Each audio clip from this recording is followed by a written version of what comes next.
Hello everyone, welcome back to Nated Engineering. We are looking at heat engineering science entry, and we will be doing an exercise or a question from the question paper that was written on the 8th of April 2015. It's question number 5, and we're going to start from 5.1, which says, explain the law of conservation of energy.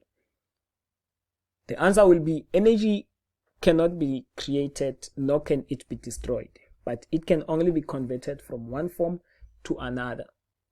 That simply means that we cannot create energy from nowhere. Electricity, for example, electricity, it's a type of energy, it's electrical energy. I'm sure you all know that. So for us to end up with electrical energy, we have to start with something which is also energy. And then using processes, we are going to convert from that thing that we have, which is coal in this case. Most of the electricity generated in South Africa rather, it's through coal. So we use coal because coal is a source of energy.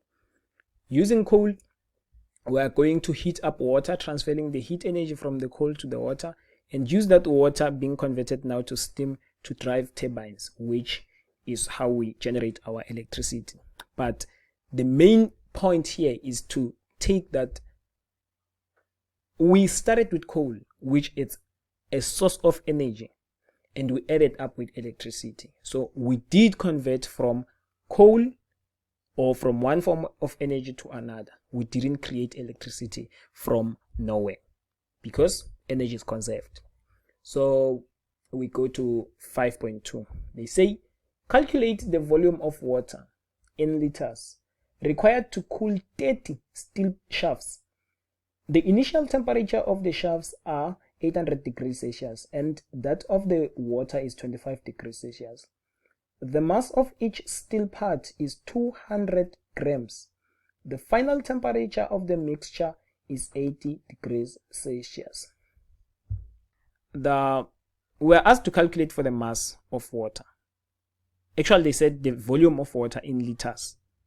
So what we know is that 1 liter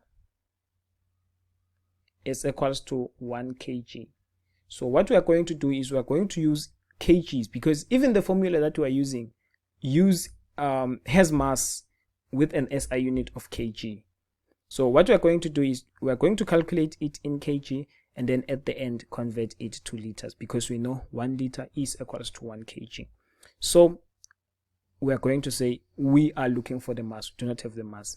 They gave us T1 of the water as 25 degrees Celsius, and they say T1 of the steel is 800 degrees Celsius, and the mass, they say we have 30 of them and each one has a mass of 200, which give us 6 kg. And we are given the final temperature of them both, which is 80 degrees Celsius. So from the question, we are not given this specific heat capacity, but there is a table on this question paper. I think, yeah, it's the last page of the question paper. That table has specific heat capacities. So we have specific heat capacity of steam, of water, of aluminium, oil, steel, and copper. So what we are going to do is, because we know we're dealing with water and steel, we are going to that table and extract the specific heat capacity of steel, which is 0.5 kilojoules per kg, and the specific heat capacity of water, which we know is 4.187 kilojoules per kg. And then we come back to calculate for what? For mass, using which formula we know. Q, this part is water, this part is steel. It will be gained by the water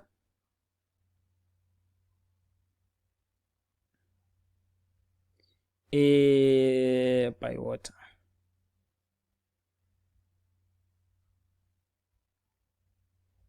is equals to Q lost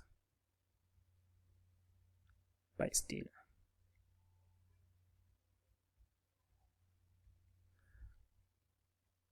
The formula is M of water, which is what we are going to calculate for, specific heat capacity of water times the temperature difference of the water. Mass of steel times specific heat capacity of steel times temperature difference. That's a multiplication sign, this one. Temperature difference.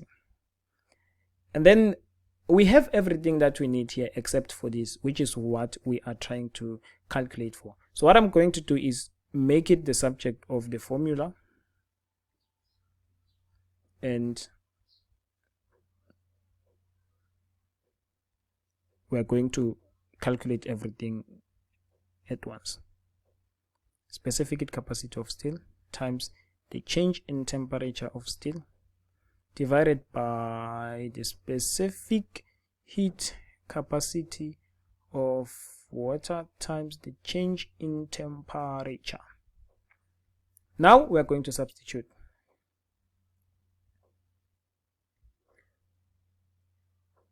What is the mass of water? Of steel rather. It's 6 kg. What is the specific heat capacity of the steel? 0.5. Temperature difference of the steel.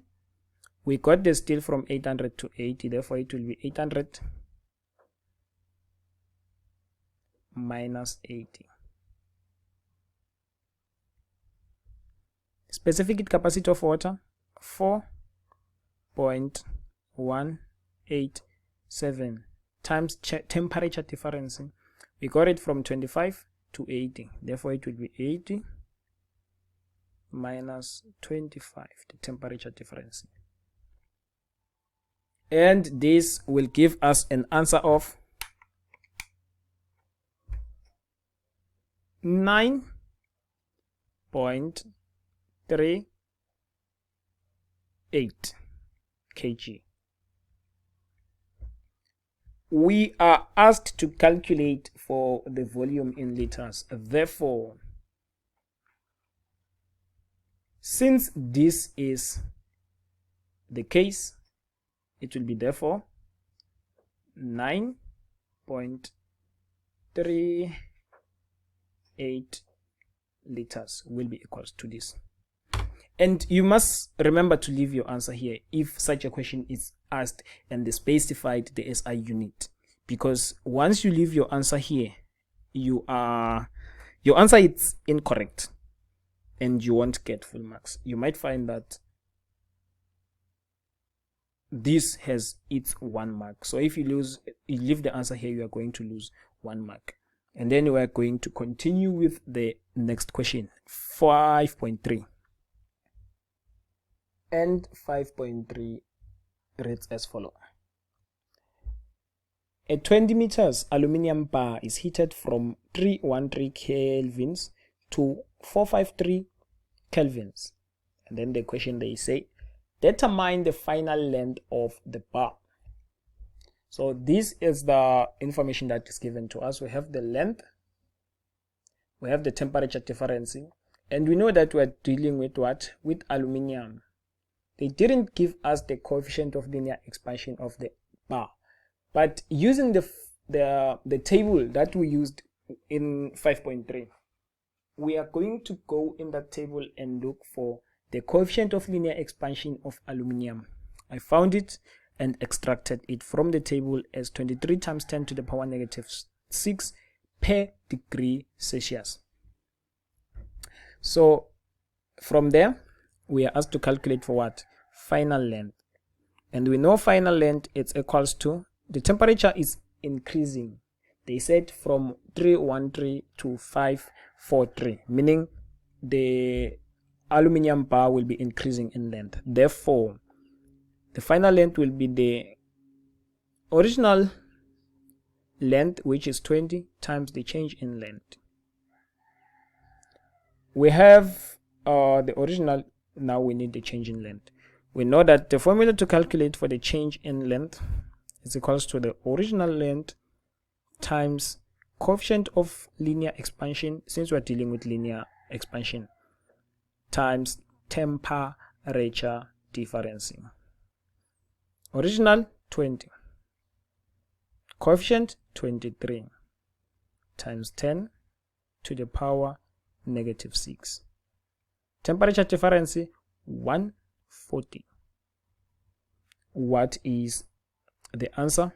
0.064. This is not the final answer. They are looking for the final length. Therefore, we go to this equation and say the original length is 20. The change in length is 0.064. Therefore, the final length is equals to 20.064. That will be meters. And that is our answer for 5.3. We move on. So in this question, they are saying in figure 4, below, a process of water to steam is shown. They say name the enthalpy symbols for question 5.4.1 to 5.4.4 as indicated in figure 4 below. Write only the answer next to the question number 5.4.1 to 5.4.4. So this is the diagram that they are giving to us, which is figure 4. We know this diagram. We know the process that is taking place in this diagram. So it shouldn't be a difficult thing for us to remember the symbols. The symbol that belongs to 5.4.1, 5.4.2, 5.4.3, and the last one. It shouldn't be a big issue. So what I'm doing now is I duplicated and created a copy of the diagram that they gave to us. We know that from here to here, let's say this is A, this is B. We know that from A to B, the heat energy that is added is sensible heat, and only water exists here. So we know that the suffix of water is F. Therefore, we are going to have HF here. It's the enthalpy of water. Here it's water and gas. HFG is water and gas. 5.4.4. We know that from C to D, we are adding heat energy. The heat energy that we are adding there is converting the dry steam to superheated steam. And we said the symbol for that, we named it HSS.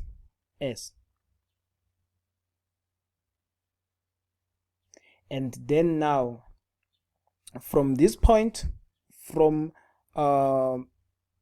this point to this point, that is the heat energy that is contained by the steam that we find at point C. What is the steam that we find at point C? It's a dry steam, dry saturated steam, and it is represented, its enthalpy is represented by Hg.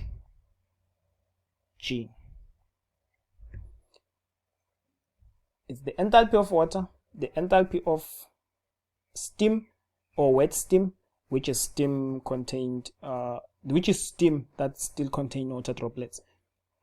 And then we are having the heat energy that we need to superheat dry steam. And then we have the heat energy of the dry steam itself. And that is all that was asked or required by this question. I will see you on the next video.